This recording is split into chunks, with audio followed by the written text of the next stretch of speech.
What is up everybody and welcome back to my channel. My name is ZWGamemaster and I salute you all from Amsterdam. Let's continue with the awesome game and software from Media Molecule, Dreams.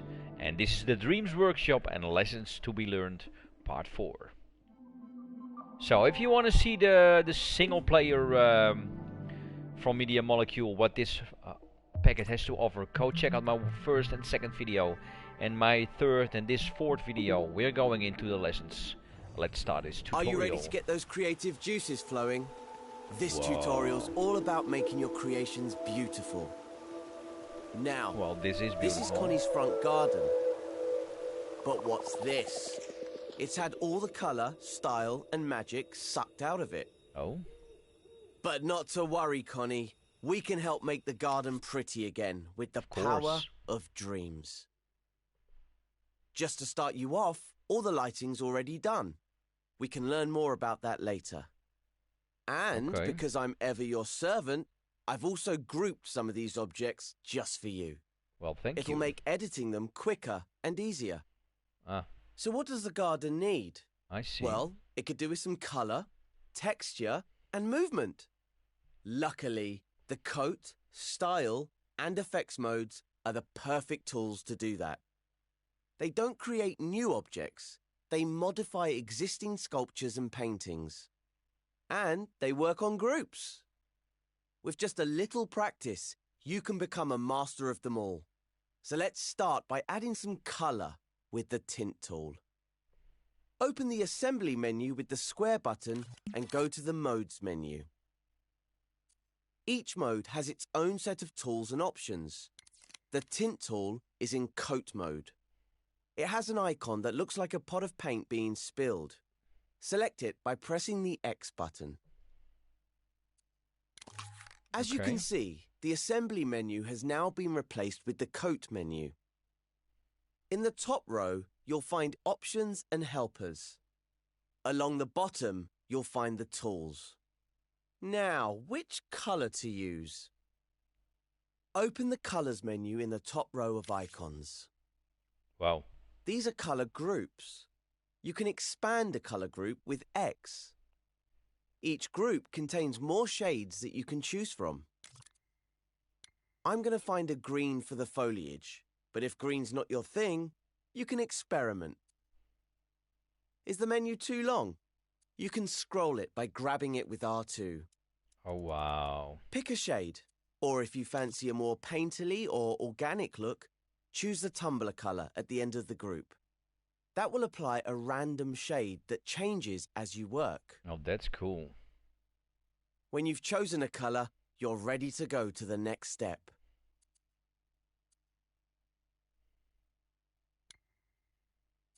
Okay. To add color to our scene, we'll use the tint tool, which has an icon like an airbrush. You can manually select it in the tools menu. But in coat mode, choosing a color from the colors menu equips the tint tool automatically. Okay. See the airbrush icon on the tip of your imp? Yeah.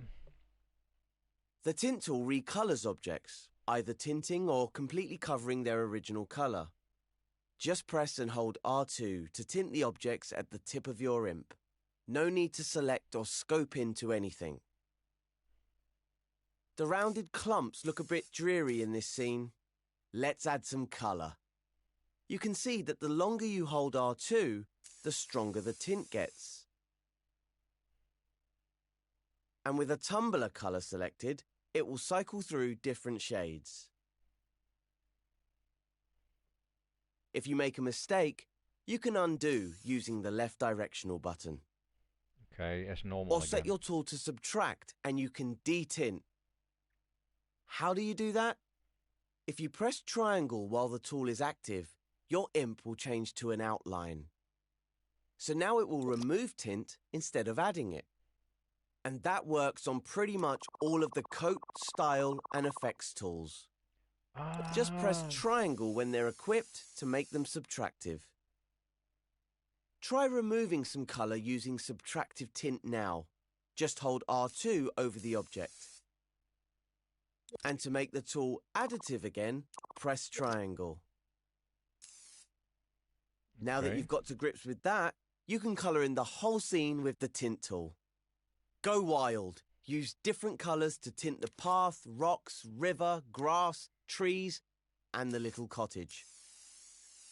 The colours menu has all the colours you need. Just open a colour group and pick a shade, or the tumbler colour. Take some time to colour your scene.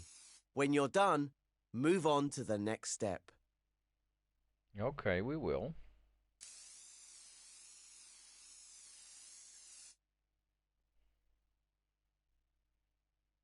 Very, very cool.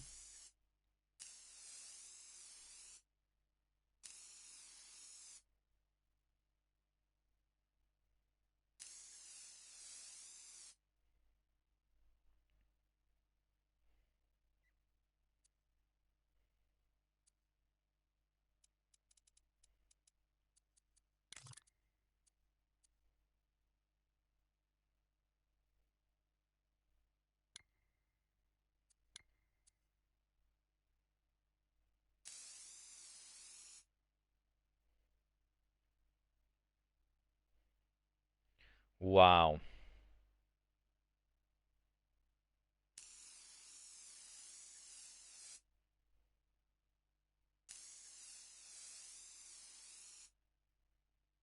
I must say, this works pretty good, man.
Oh, that's okay.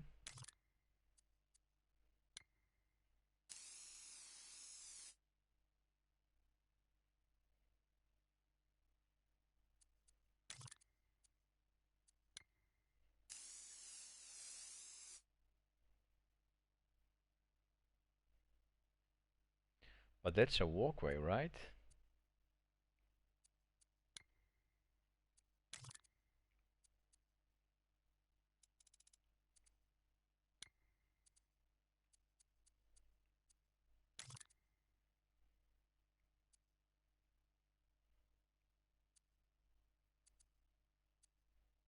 Hmm.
Okay. Good job. Now your scene is beautifully coloured in, let's add some texture to it. For that, we need to leave coat mode and go into style mode. To leave a mode, select the exit button in the top right of the screen. Or you can use a shortcut. Hold L1 and press circle. Okay. Just like scoping out of a group. Now use the Modes menu to switch over to Style mode. The Style mode icon is an S-shaped brushstroke. All sculptures and paintings in Dreams are made up of flecks, and Style mode is where we manipulate them. For example, notice how the objects in this scene look smooth. That's because their flecks are small and tightly packed together. We can make them more textured with the Looseness tool. Select the Looseness tool. It looks like a blurry circle. Now try using R2 to loosen some of the foliage in the scene. Don't hold back. Oh, wow. As you can see, loosening sculptures and paintings means their flecks become more obvious. If you think they're getting too loose, press triangle to make the tools subtractive and tighten them up again with R2. Or you can just use the left directional button to undo. Don't forget to loosen up the river too. We'll need it in the following steps. Carry on loosening the objects in the scene. When you're happy, proceed to the next step.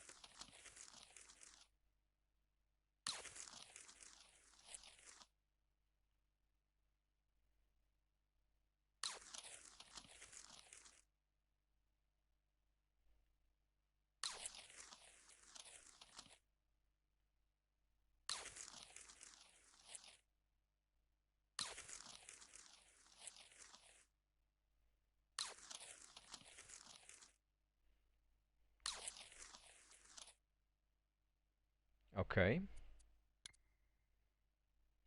Wonderful. Connie's garden looks like a lovely painting.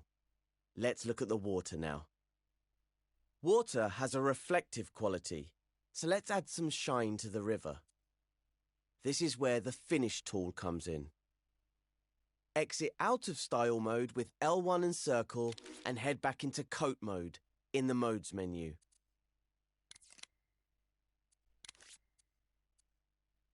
Next to the Colors menu in Coat mode, you'll find the Finishes menu. Select it with X. These finishes change the way objects react to light in your scene. Using finishes, you can make objects shiny, rough, metallic, or even translucent. Now you can choose your finish for the river. Let's see. Ah, yes. How about shiny wax? Wax finishes are translucent, and the shine will give the river a reflective surface that will catch the light. Apply the finish as before using R2. Remember that you can revert your changes by switching to subtractive mode with triangle or by using undo.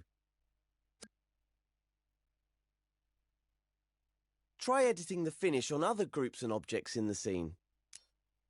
Continue to the next step when you're ready.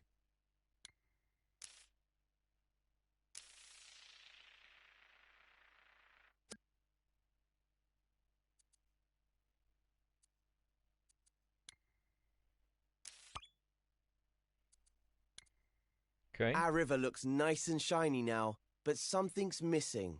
It doesn't flow like water does. But there's a magical tool for that in effects mode. No way. It's called the Flow tool. Leave Coat mode if you haven't already, and enter effects mode. The effects mode icon has some twinkly stars on it. Alongside the Flow tool, you'll notice other animated effects that you can apply to sculptures or paintings. Boil, flow. But for Wave. now, we'll pick the Flow tool. Its icon is a tap, or a faucet if you're from the US. Press X over the Flow tool to select it. and use R2 to apply it to the river. Isn't that lovely? In effects mode, you can preview the flow effect even when time is paused. But if you leave effects mode, you'll need to click R3 to see the effects in action. When the river's flowing at the right speed, you may notice something a bit odd. It's flowing the wrong way. Let's fix that using another tool found in style mode, the comb tool. The what? Leave effects mode using L1 and circle, then go back into style mode via the modes menu. The comb tool icon is some wavy lines. Select it with X. Now we're going to make the river flow the correct way. How do we do that? You guessed it. Hold R2 to comb the flecks of the river so they go in the right direction. What? We're no longer in effects mode, so we can't see the flow effect animating.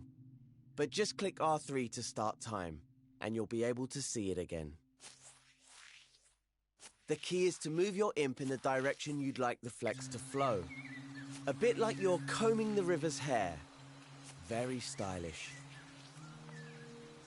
Let go of R2 when you're happy with the flow direction. And now you can see the river is going the correct way. But if it isn't, just undo and try again. Wow. So easy. When you're happy with the speed and direction of the river, click L3 to rewind time.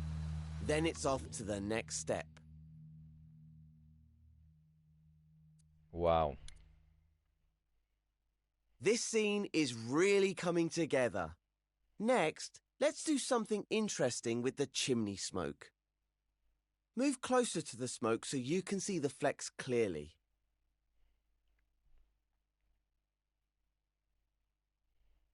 These flecks don't look very smoky, do they? No. Let's change that. If you're not already in style mode, head there now using the modes menu. Open the flex menu with X. It's the button in the center of the top row. Whoa, now what choose a is fleck that this? looks smoky. How about the dots fleck? When you choose a fleck type, it'll automatically select the Apply Fleck tool. Now, hover your imp over the smoke and hold R2. The flecks will change. That's better. Let's inspect it now using the grab cam. Grab it with R1. And while you're grabbing, spin around it with the left or right stick. The paint strokes look a bit flat, don't they? You can only see them well from certain angles. Yep. We can make it a bit more billowy and three-dimensional using the Impasto tool. In the Style menu, select the Impasto tool, then hold R2 to apply it to the smoke. Watch as the individual flecks of the painting become more three-dimensional.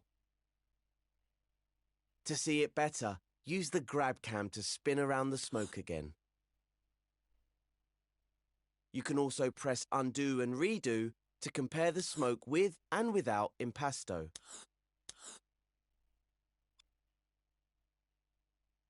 Now that you've mastered Impasto, the last style tool we're going to use is the Ruffle tool. The Ruffle tool icon looks like a lot of lines going in different directions.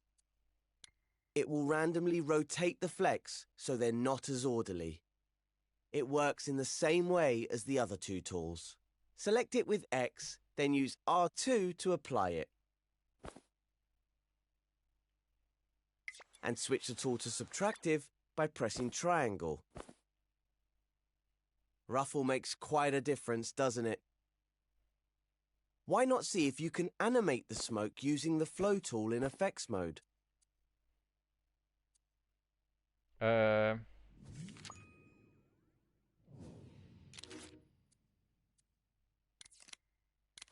When you're happy, go to the next step of the tutorial.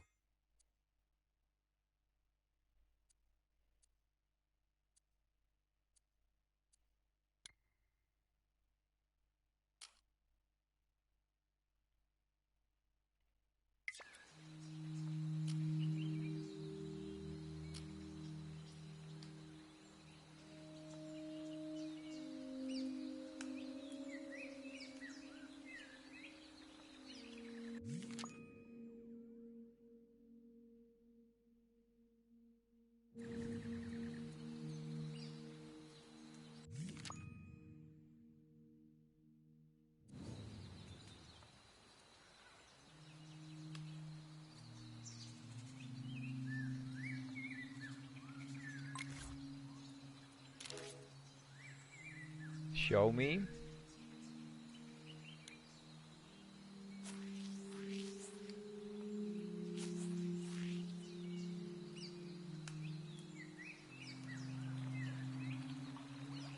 It's not moving.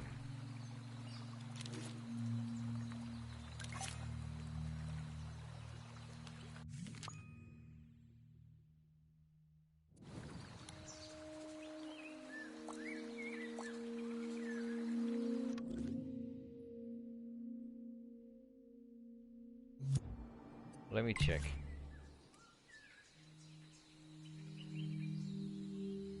There I am.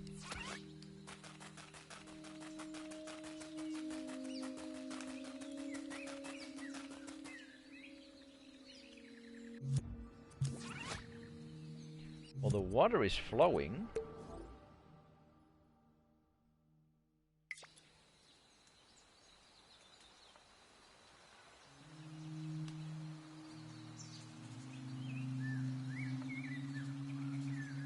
But the smoke is not. Modes. Effects mode.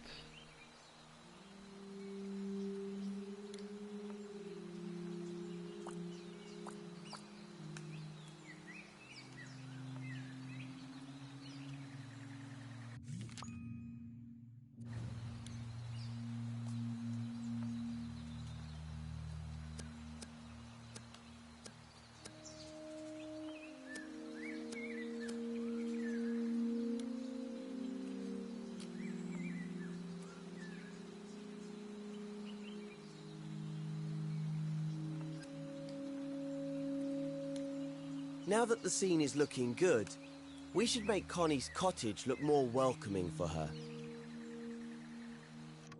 We can do that using something called the glow tool. So head back to the Hey, modes Mini menu Ninja, what and is into up? coat mode. Okay. The glow tool has an icon that looks like a little sun. Select it with X, then move your view over to the cottage for a closer look. Now position your view so that you can see the door and the window of the cottage. Oh yeah, absolutely, my friend. Then hold R2 over the window in the door to make it glow. Go on, give it some welly. Whoa, that's too bright. Let's press triangle to make the tool subtractive, then use R2 to reduce the glow. Oh, I'm sorry, it's not working. Maybe you could try tinting the window to change the color of the light. See what you think. Tinting? How did it get there, man? Have a play with the glow tool, and then move on to the next step when you're ready.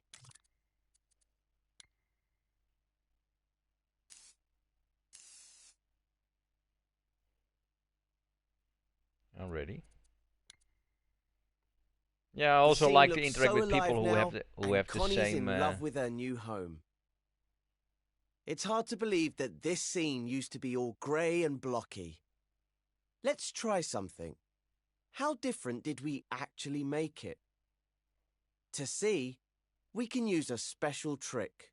Press square to open the menu, and then take a look in the Show Hide section.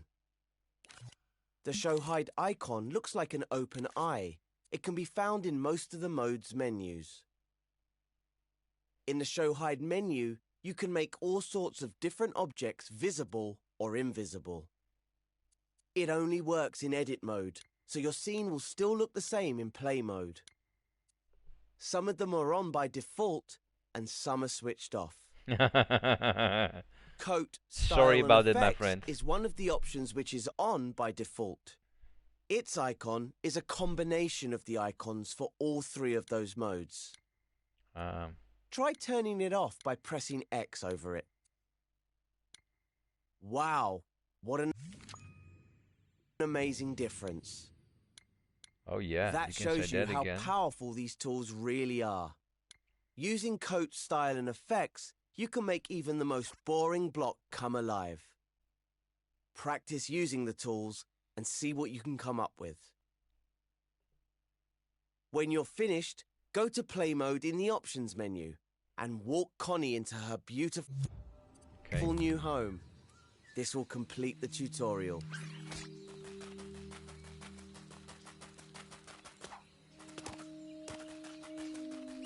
Wow.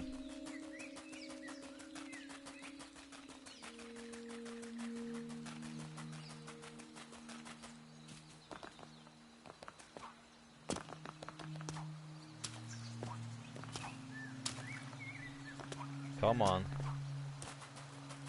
You can get there.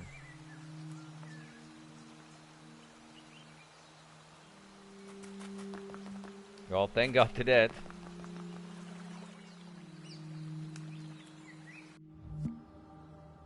I'm just at the beginning of these tutorials, my friend, but I can already say these are going to be very powerful. Lighting and atmosphere. There's a lot to be learned. It's a beautiful day in the Dreamiverse, so Cuthbert's heading out for a stroll. It's a hard life being a cube.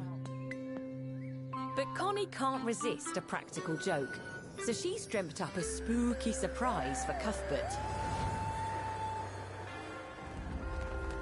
She's gonna need your help to pull off this hair-raising prank. Okay. With a little lighting and atmosphere, we can transform this scene. Whoa. But let's do a bit of redecorating first. Go to the assembly menu and select the search button with X. I've prepared a little collection of eerie elements for you to use. Open up the collection with X. Start by stamping a moon in the sky.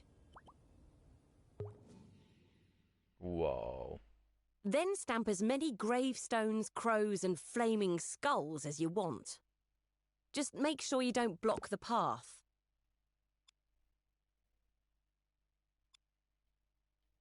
And don't stamp any spooky doors. We won't need one until later on.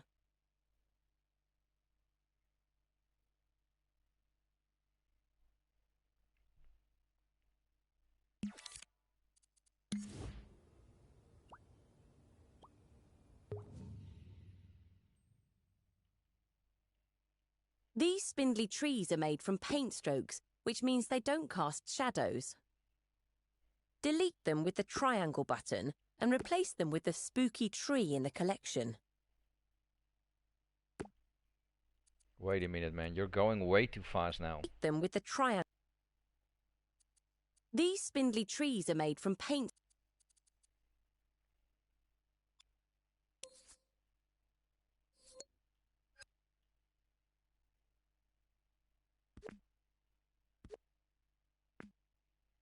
It has to be in the grass, man, not on the grass. Yeah, have you seen the levels I played that Media Molecule made, man? These are also insanely good.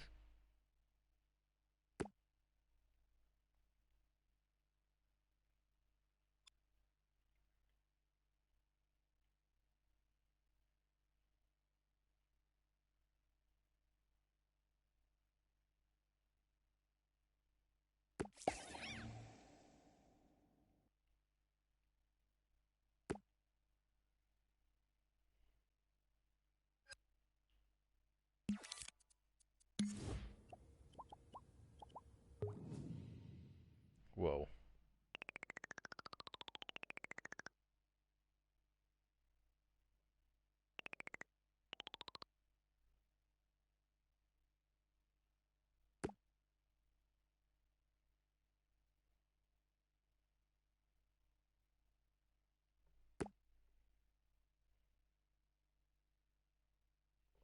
Well, with this game, I'm gonna make a game. But if you look at the first video from this game, I'm playing the levels that Media Molecule made with this engine, man. It's insane.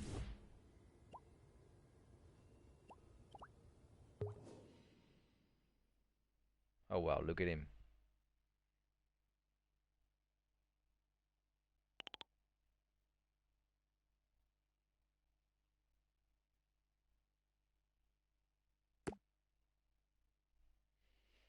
Okay. Let's continue. Strokes, which means they don't cast shadows. Delete them with the triangle button and replace them with the spooky tree in the collection.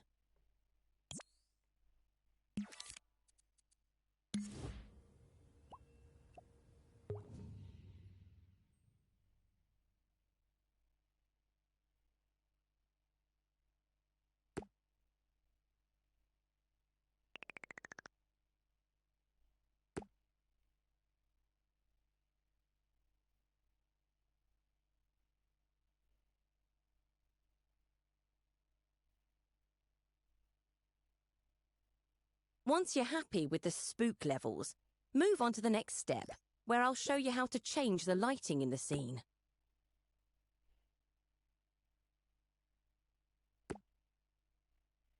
Okay.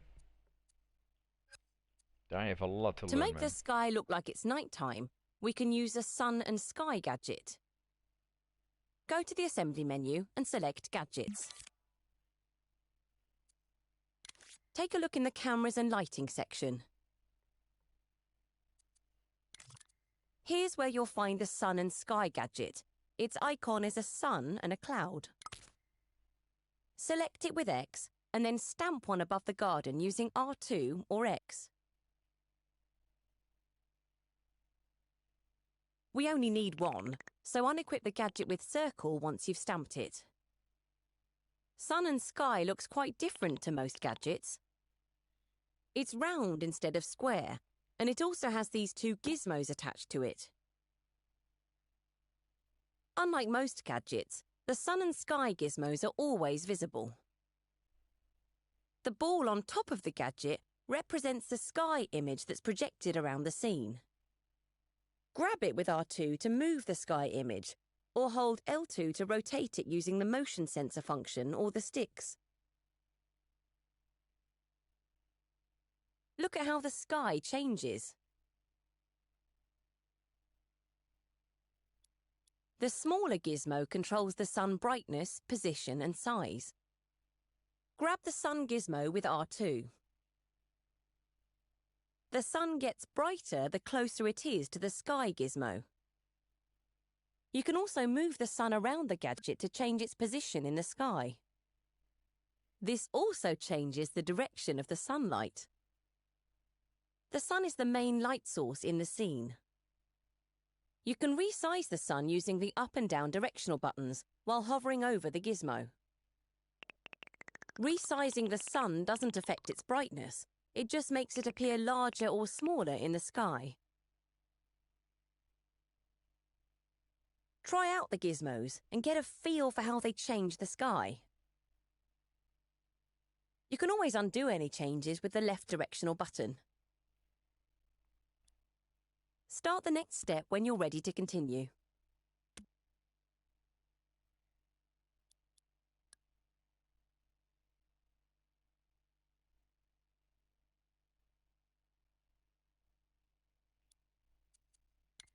Okay.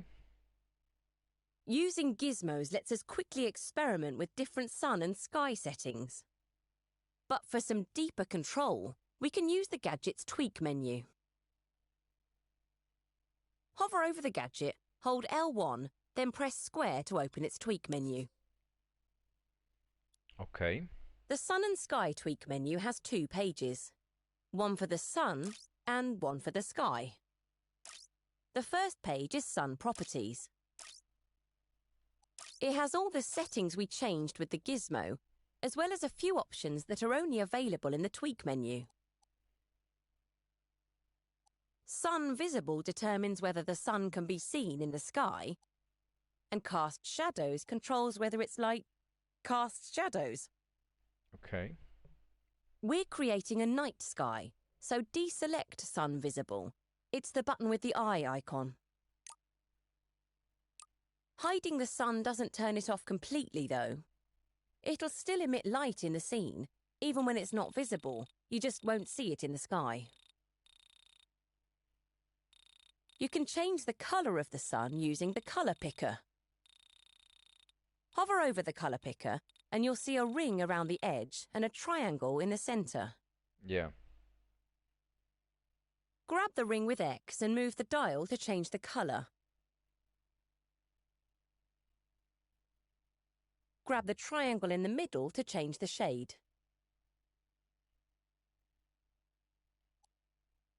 A bluish purple should set the scene nicely. It's starting to feel a lot more like nighttime now. In the next step, I'll show you how to adjust the sky. Okay. If you've closed the Sun and Sky tweak menu, open it up again with L1 and square. The second page of the tweak menu, Sky Properties, contains all the options for editing the sky. Its icon is a cloud. Select it with X.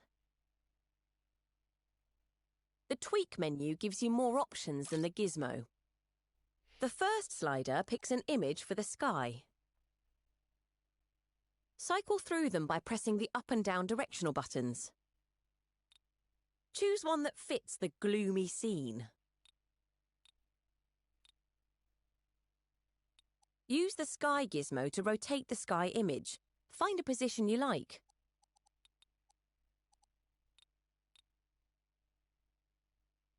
The sky is made of flecks. You'll know all about flecks if you've played the painting tutorial. Use the sky gizmo to rotate the sky image. Find a position you like.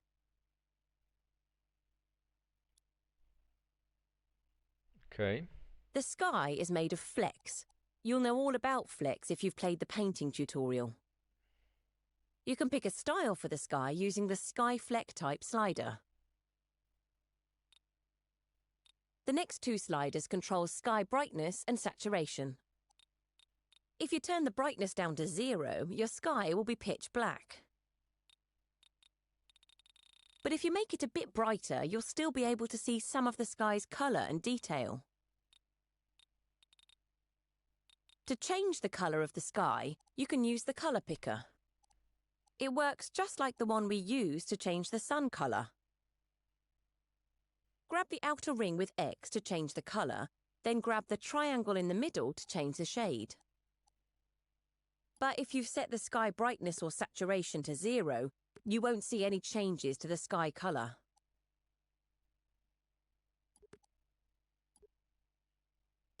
Experiment with the tweak menu settings and create a spooky night sky. Then start the next step when you're ready to continue. I'm ready.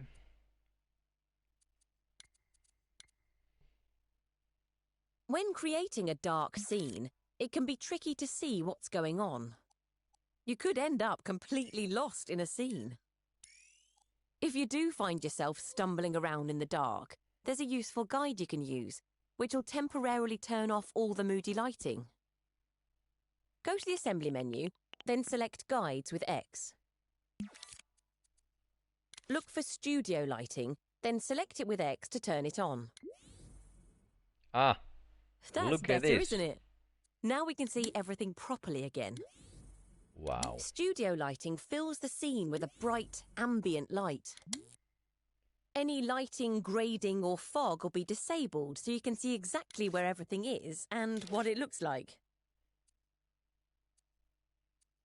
Deselect the studio lighting button to turn all your atmospheric gadgets back on.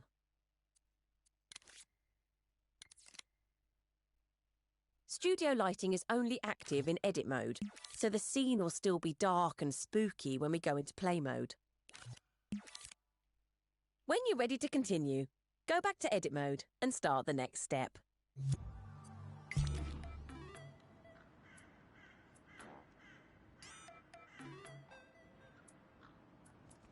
It looks pretty cool.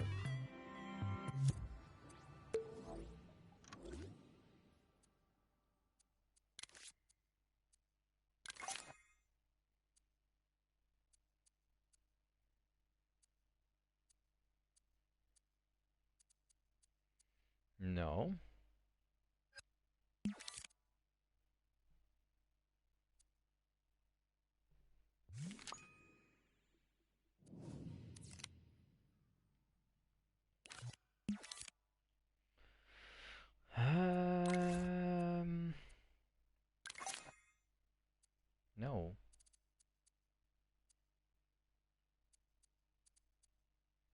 No. No. Where was it, man?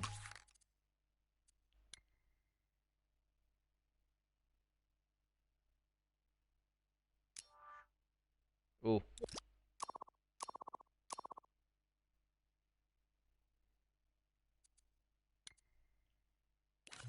The sun and sky gadget isn't the only way to light a scene. You might have noticed that there's a light gadget in the scene. The moon. Light gadgets can be used to create more sophisticated lighting, or to illuminate specific areas or objects. If you can't see it properly, just check that you don't have studio lighting switched on. Grab the light with R2 to move it around. Or grab it with L2 and use the motion sensor function to rotate it. Oh, You can add more lights to the scene from the assembly menu. Go to the Gadgets menu, then open Cameras and Lighting. Select the Light gadget with X and stamp one in your scene, then press circle to drop the gadget from your imp. Ja, wacht even hoor. Je gaat nou te snel. Select the Light gadget with X and stamp one in your scene, then press circle to drop the gadget from your imp. If you select the light with X, you'll reveal its gizmo. This cone-shaped gizmo shows the angle and range of the light. Hover your imp over the edges of the cone and grab them with R2. Move your imp to widen the angle or extend the range of the light. Wait a minute. Cone-shaped. If you select the light with X, you'll reveal its gizmo. Ah. This cone-shaped gizmo shows the angle and range of the light. Hover your imp over the edges of the cone and grab them with R2. Move your imp to widen the angle or extend the range of the light.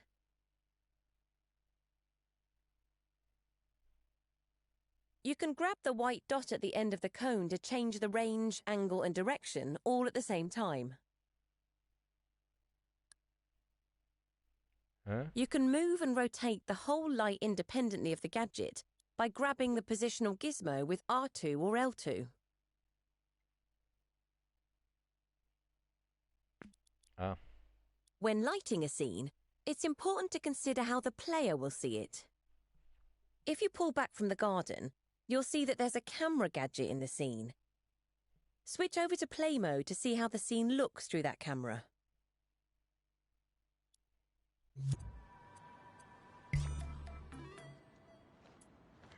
Having a defined viewing angle can help inform your lighting choices. So keep in mind the camera angle when you're setting up your lights. Try editing your lights using the gizmos to illuminate an area of your scene.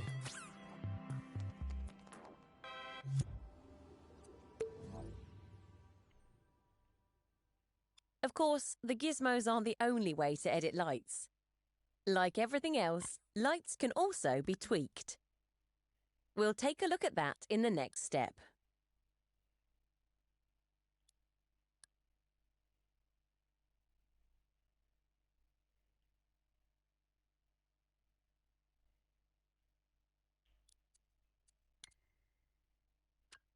So let's take a look at the Light Tweak menu. Hover your imp over a light in the scene, hold L1, then press square. Okay. Lights can either be spot or diffuse. Spotlights illuminate in a specific direction, whereas diffuse lights cast in all directions. Light gadgets are set to be spotlights by default. But you can easily change their type by selecting the diffuse button. For this scene, it's better if we stick to using spotlights though. Notice the spotlight has tweak sliders for beam range and beam angle. These sliders do the same thing as the gizmos we used in the last step, but they give you more precise control. The fade angle slider changes the softness of the spot. At 0%, the spot will have a sharp edge. As you increase the slider, the edge will become softer. Deselecting the Cast Shadows button will stop the light from casting shadows. A very useful feature, but not for our spooky garden, No, as absolutely shadows not. will add to the overall atmosphere. The last two sliders, Use Image and Image Blur, allow you to project an image with the light. Nice. Images can be used to break up the light and add texture, making it look like it's coming through clouds or trees. Okay. Hover over the Use Image slider and use the up and down directional buttons to cycle through the images. Find one that suits the scene. This one looks good. The Image Blur slider can soften the image for a more subtle effect. When you've finished tweaking the light, close the tweak menu using L1 and circle. Now you've set up one light, you can clone it and use it in other parts of the scene. Think about where light would naturally be coming from in the scene, the moon or the fires, for example. When you've finished lighting your scene, head back to edit mode for the next step, where I'll show you how to add fog. Oh, wow.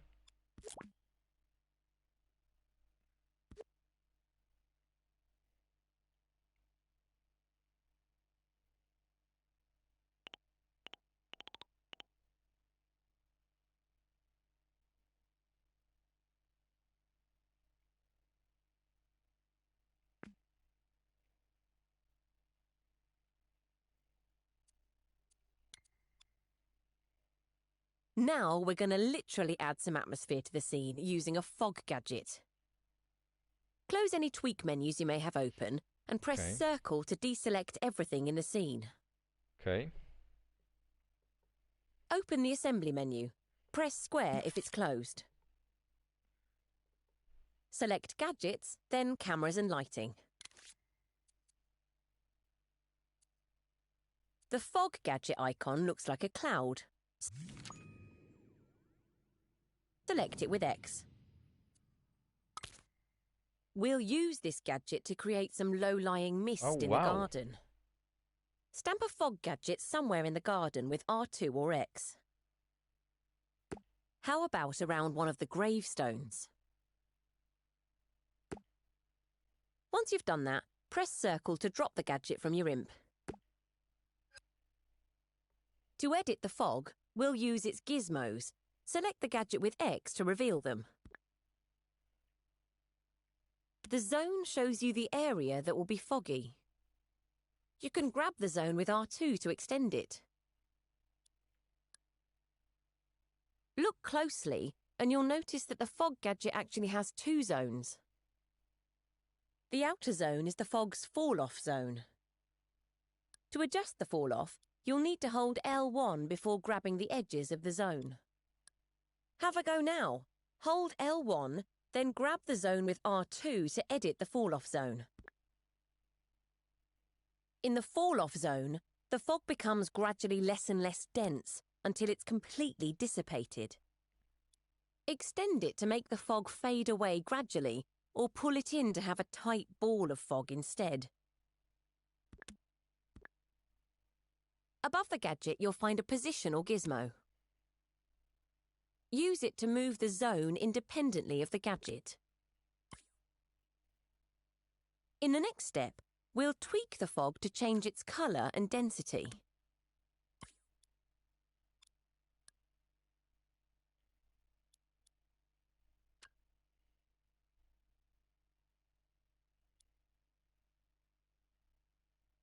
Okay. The fog is so thick I can barely see Connie. Let's see if we can improve its look in the tweak menu. Hold L1, then press square over the gadget. The fog's tweak menu has two pages, Properties and Zone Size. On the Properties page, use the fog density slider to thin out the fog a little. There's also a colour picker if you want to change the colour of the fog. Adjusting the various noise sliders is another way of changing the fog's appearance. Increasing noise strength will vary the density of the fog, making it appear patchier. The noise scale makes the patches larger or smaller, and the noise speed slider adds movement to the fog for a billowing look. There's also a slider to add glow to the fog. Add just a tiny bit of glow to make the fog look like it's catching the light. Now let's look at what the Zone Size tab has to offer. Select it at the top of the tweak menu. You can use the sliders on this page to adjust the zone size and zone fall-off, just like you could with the zones themselves. You can also change the shape of the zone in the tweak menu. Change the zone's shape to cube, then use the sliders or the gizmos to create a layer of ground fog.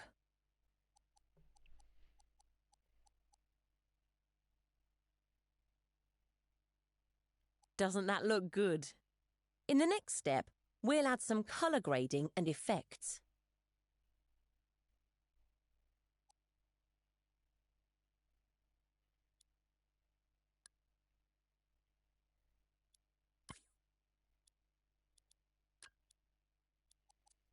I want to see this again.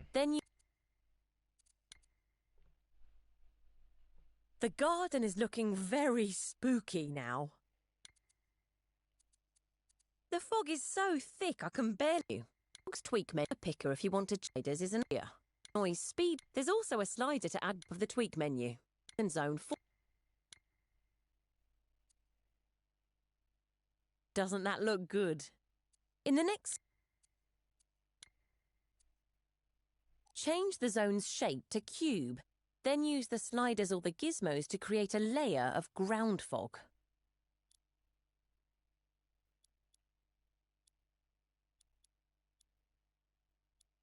Doesn't that look good? In the next step, we'll add some colour grading and effects.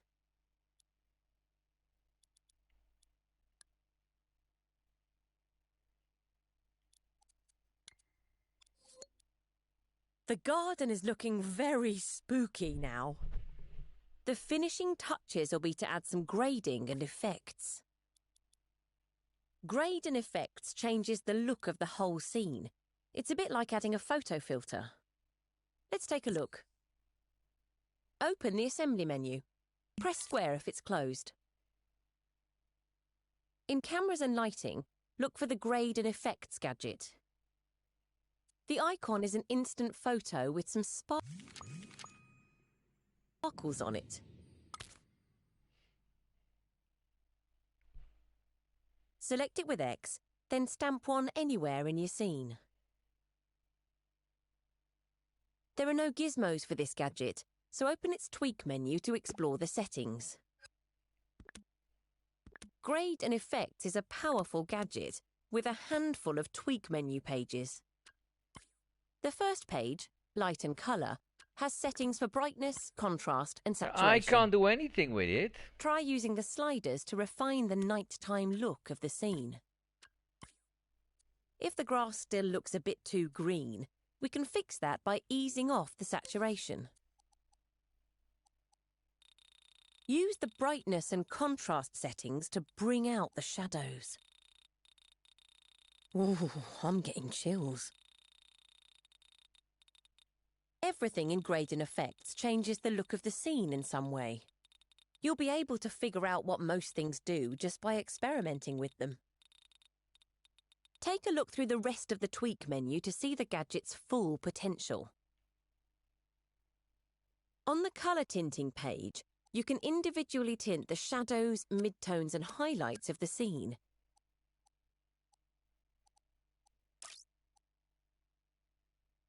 Screen effects add filmic touches like vignette, lens flare or grain.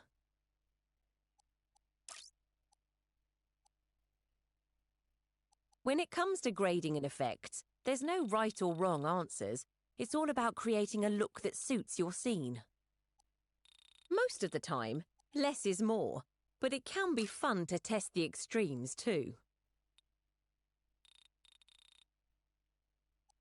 Remember, you can always undo using the left directional button, and you can reset any tweak slider by hovering over it with your imp and pressing triangle. Or use the studio lighting guide to hide all the effects. To complete the tutorial, you'll need to stamp the spooky door in the scene. You can find it in the tutorial collection.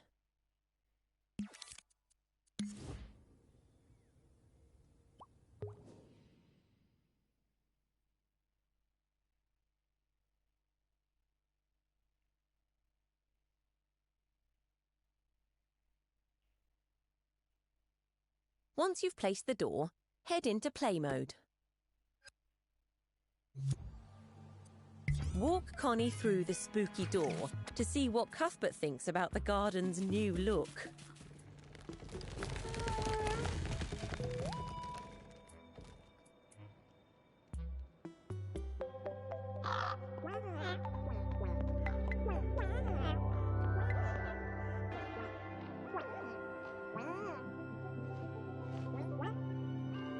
Cool. Very cool.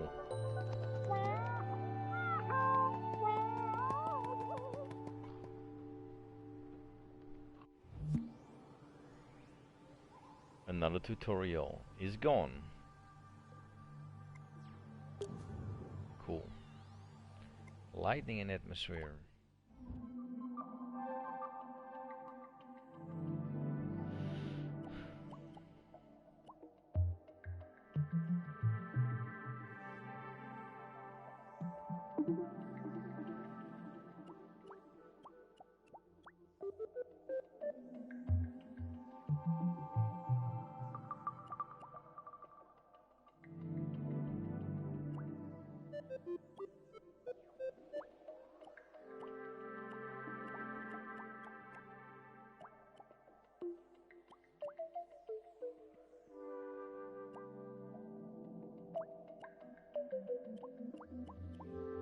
Oh my god, man.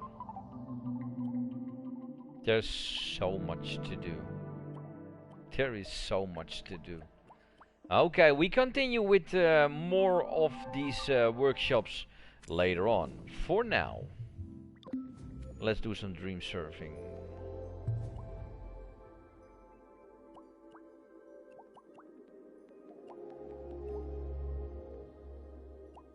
What is this?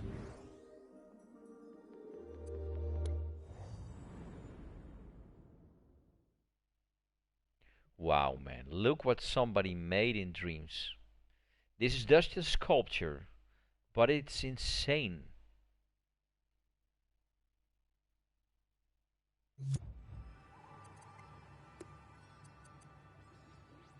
Beautiful.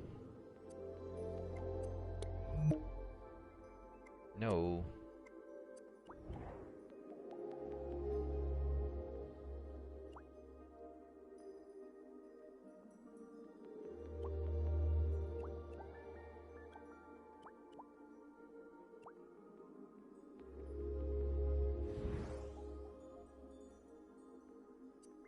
What is this? Witchy Woods. This is a nightmare. My car's parked all the way over at the other side of Witchy Woods. Oh.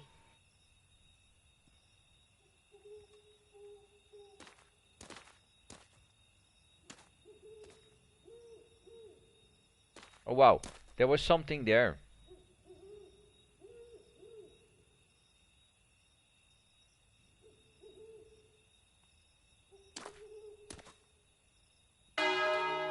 Whoa!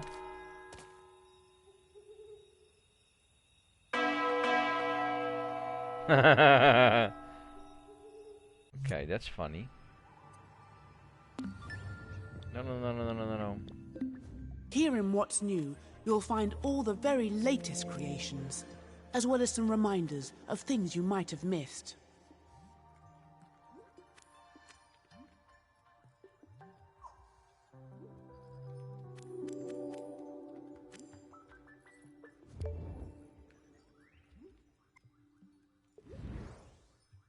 Okay, what is this?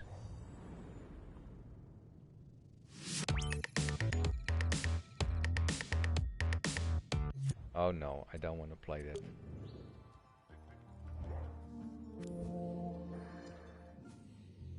No, no, no. I want to do this.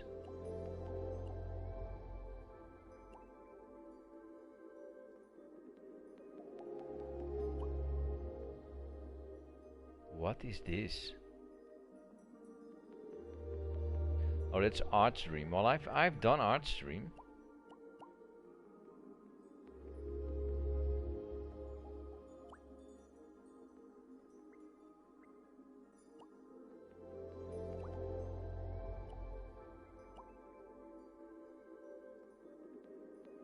No, somebody did the Crash Bandicoot level. No way. No way.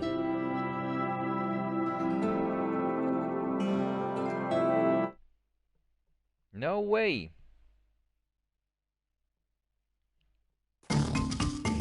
No way.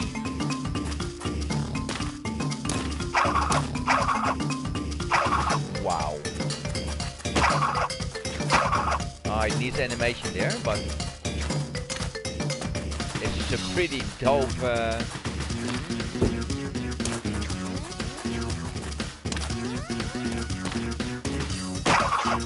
Oh, it needs animation, absolutely.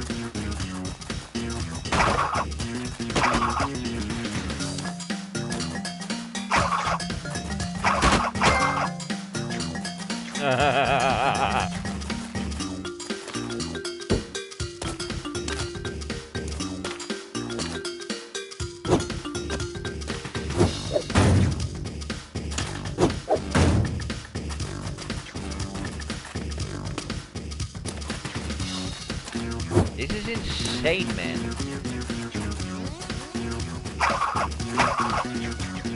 Even the sound.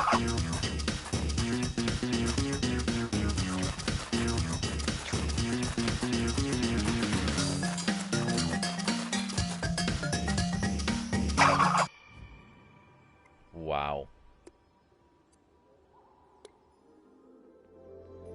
Very good. No.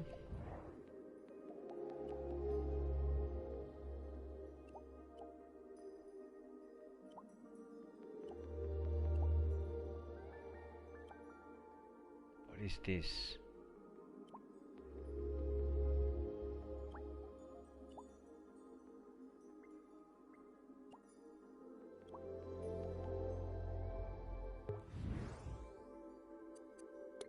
Show me. Here we go! No way!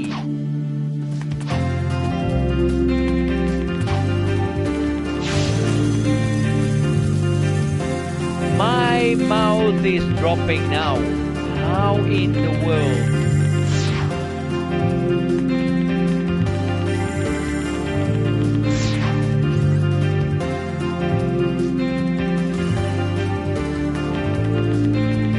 How did I do this?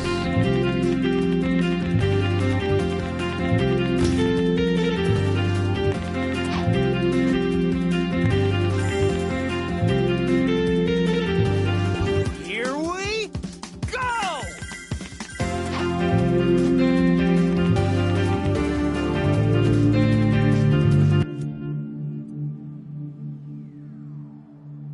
How in the world?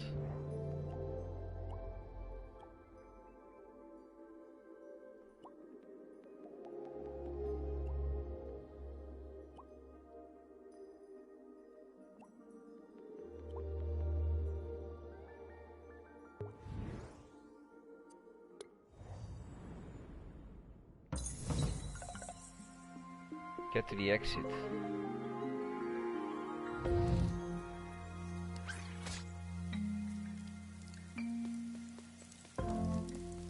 I have seen her before.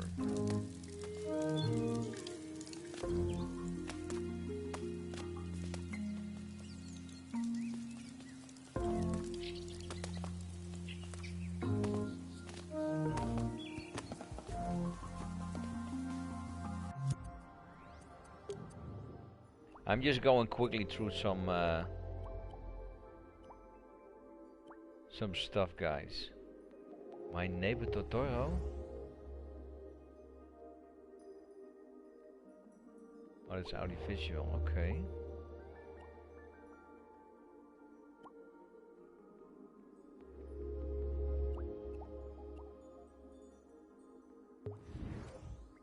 Temple Run, okay, show me.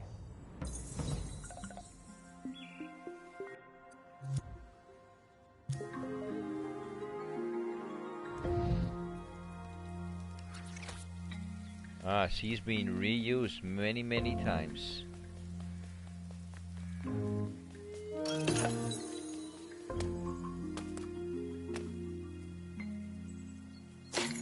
Okay. If I will make something, I will make something very new. No.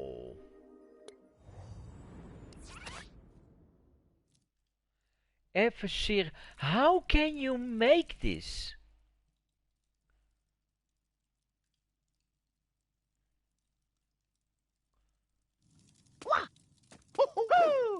This man, they're gonna get in trouble, I think.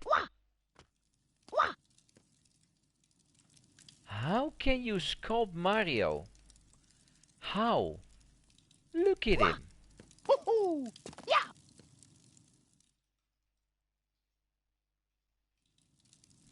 It is a me and Mario.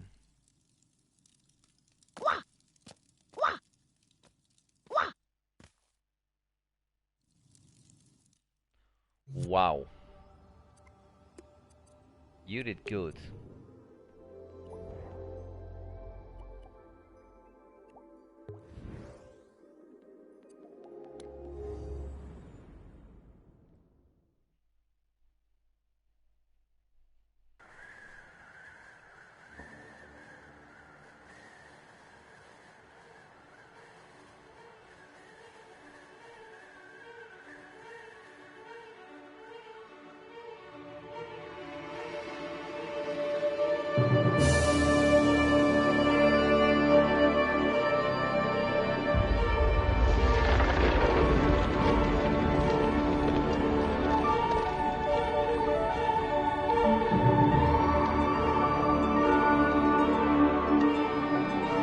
Someone has been busy.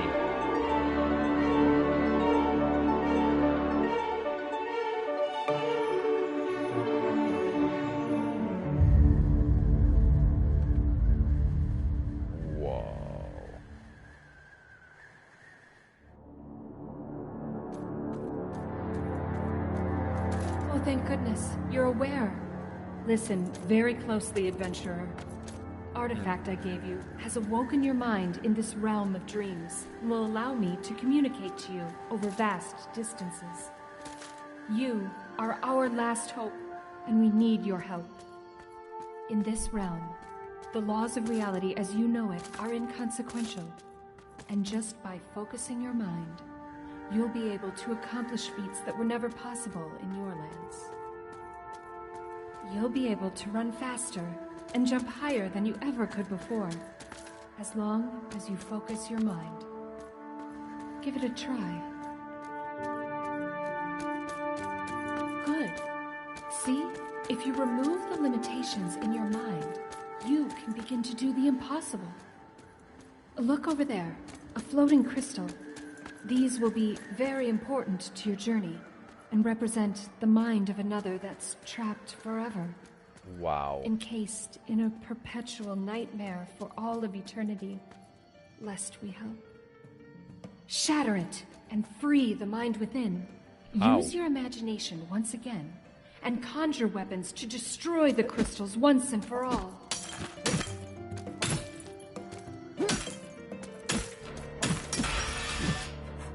That's it. A minion of evil has been alerted to your presence. I heard it. Target him and use your newfound abilities to vanquish the foe.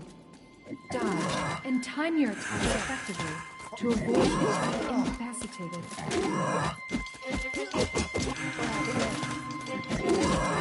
Wow.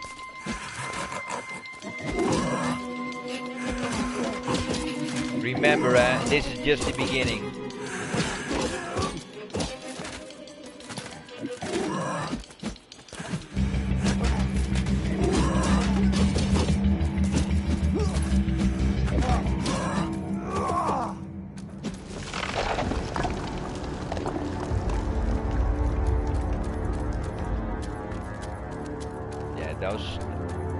It needs better animation, but it's done very, very well. More minions. You know what to do.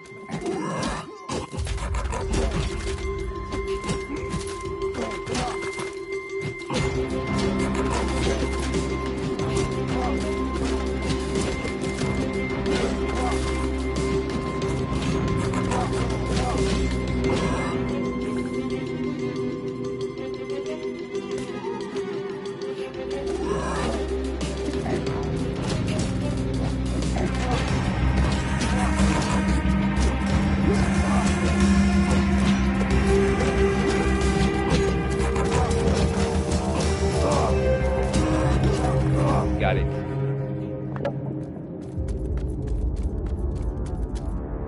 Sound design is also very good.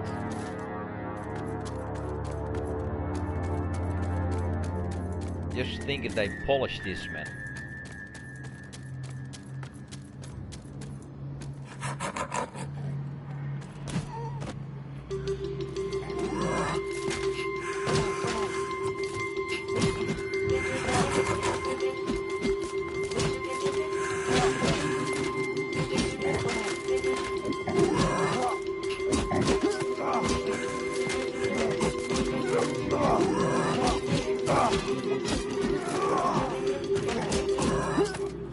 Got you now. Whoa, whoa, whoa, whoa, whoa.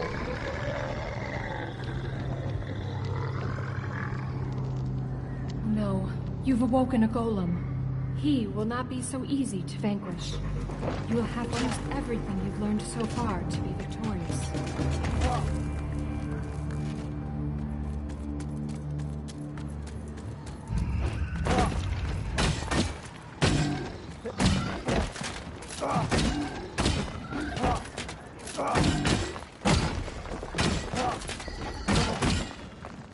I die.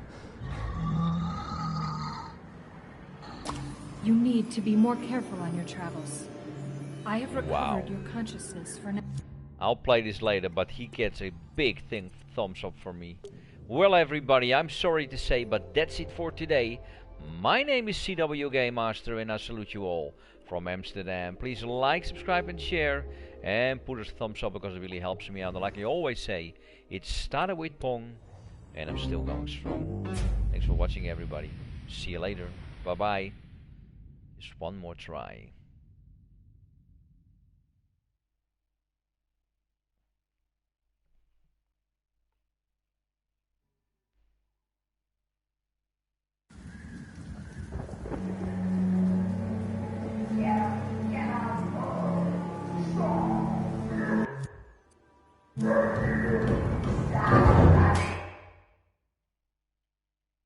Uh-oh. What did I do? Skipped it.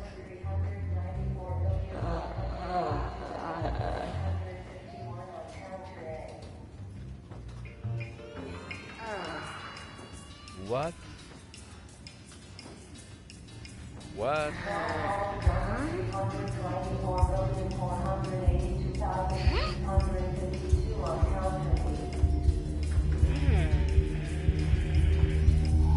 What?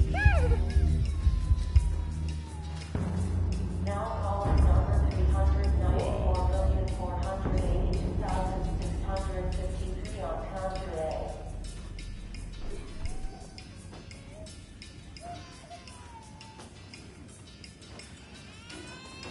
Now calling number 394,482,654 on counter B.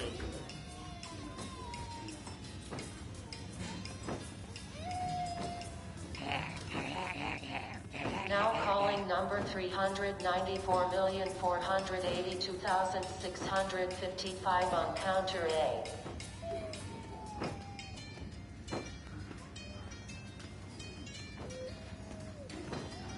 What in the Now world calling is going number on here? 394,482,656 Wow, well, sorry guys, I have to get out of here. My alarm clock goes at 5 in the morning and it's already 10 o'clock in the evening. Everybody, thank you for watching, and remember, wherever you are, good morning, good day, good afternoon, good evening, good night.